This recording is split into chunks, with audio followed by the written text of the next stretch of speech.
हमारे साथ इस वक्त नीलोत्पल मृणाल जी हैं, जो कि पेशे से राइटर भी हैं। 2 किताबें उनकी पब्लिश हो चुकी हैं और जब वो दिल्ली में खाना खाने के लिए निकले, सोचा कि अपने दोस्तों के साथ थोड़ा पेट भर लिया जाए, तो उन्हें रेस्टोरेंट में जाने से मालिक ने इसलिए रोक दिया कि भाई साहब, आपके गले में गमछा बंधा हुआ है। नीलोत्पल जी, कब की बात है ये और ऐसे कैसे रोक दिया? सबसे पहले तो कोई भी दर्शक जो देख रहा होगा, उसको ये बात सुनकर यकीन नहीं होगा। बिल्कुल जब मेरे साथ ये हुआ तो कुछ क्षण के लिए मुझे भी यकीन नहीं हुआ और मेरी तो बोलती बंद हो गई। और ये लगभग 10 बजे की बात है और मैं सीपी में दिल्ली सरकार का एक कार्यक्रम हो रहा है, पूर्वांचल उत्सव। उस कार्यक्रम में मैं आमंत्रित था और मैं मंच पर अपना परफॉर्मेंस देके और वहाँ से निकला सेंट्रल पार्क से बाहर, और मैंने सोचा कि कुछ खा पी लेते हैं तो एक रेस्टोरेंट वहाँ पर है। और जब मैं अंदर जाने लगा तो अचानक से मैनेजर ने आके हाथ दिया मुझे। मैंने कहा भाई क्या बात है? कहा कि आप ये लेके नहीं जा सकते। दरवाजे पर यानी आपको रोक दिया गया। पर 3-4 कदम मैं चला ही था कि आप ये लेके नहीं जा सकते। यही वाला वाइट वाला मेरे पास था, यही मैंने लपेटा हुआ था। और मैंने कहा क्यों, ये क्या कौन सी बात है? तो कहते नहीं नहीं, यहाँ का वो माहौल नहीं है, आप इस तरह। ऐसा माहौल नहीं है यानी क्या मतलब था उनका? मैं मतलब उनका कहना था कि आप जेंटलमैन नहीं लग रहे हैं, लोग सूट पैंट में होंगे या जींस टी शर्ट में होंगे, जो एक आधुनिक पहनावा होता है, उनका कहना सारी ये था। मुझे लगा, मैंने तुम थोड़ा सा तो तल्ख में होने लगा और मैंने कहा कि आप किस तरह से किसी को रोक सकते हैं, क्या कोई ड्रेस कोड है? तो उन्होंने कहा कि ड्रेस कोड है। तो हमने कहा आप दिखाओ। तो कहा कि दिखाना क्या है, आप इस तरह का कर नहीं सकते, आप बेकार में न्यूसेंस क्रिएट मत कीजिए, आप चले जाइए।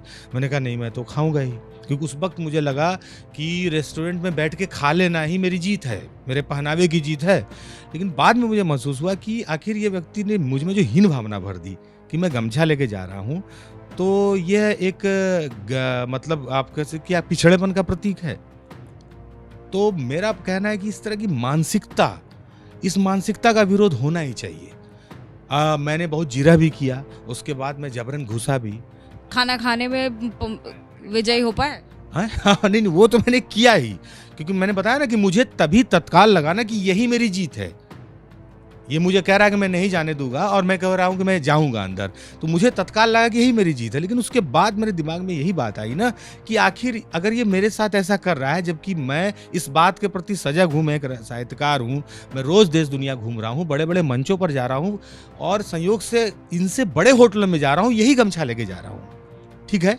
उसके बावजूद भी मुझे ऐसा कभी सामना नहीं करना पड़ा था। लेकिन अगर वहां करना पड़ा तो मुझे ये लगा ना कि कल से अगर मैं चुप हो जाऊं, क्योंकि मैंने जब फेसबुक पे पोस्ट डाला तो कई लोग कह रहे हैं कि मेरे साथ भी हुआ, मेरे साथ भी हुआ। अच्छा, आपके सपोर्ट में और भी लोग आए हैं? लोग आ रहे हैं और कह रहे हैं कि मेरे साथ भी ऐसा हुआ। तो मेरा यही कहना है कि अगर मेरे साथ भी ऐसा होता और मैं चुप रह जाऊं, तो ये कल फिर किसी और के साथ होगा।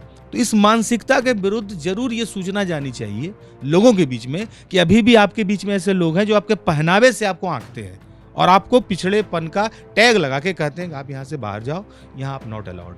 वही बात है जो इंडियंस आर नॉट अलाउड, ये वही बात है कि आप भारतीयों का प्रवेश जहाँ पर, तो वही है कि एक बिहारी, एक उत्तर प्रदेश, एक छत्तीसगढ़ी, एक राजस्थानी, एक महाराष्ट्रियन अपनी वेशभूषा में आएगा तो आप उसका प्रवेश बाधित कर देंगे। और आप जो है, कैसी विडंबना है, कैसा कॉन्ट्रडिक्शन है कि आप पूर्वांचल के एक समारोह अटेंड करके आ रहे हैं, वहां पर पार्टिसिपेट करके आ रहे हैं, और जब आप रियलिटी में एक जगह पर जा रहे हैं तो राजधानी में ही आपको इस तरह से रोक दिया जा रहा है। बिल्कुल एग्जैक्ट यही बात भी मैंने लिखी है कि मैं सोचिए कि मैं एक पूर्वांचल के मंच से आ रहा हूँ, मैं वहाँ भदेश का उत्सव मना के आ रहा हूँ, मैं मंच पे बोल के आ रहा हूँ कि आप चाहे अंग्रेजी पढ़ो, चाहे आप दुनिया की कौन सी भाषा पढ़ो, चाहे आप इंग्लैंड में बसो, लेकिन अपनी जड़ों से मत कटना।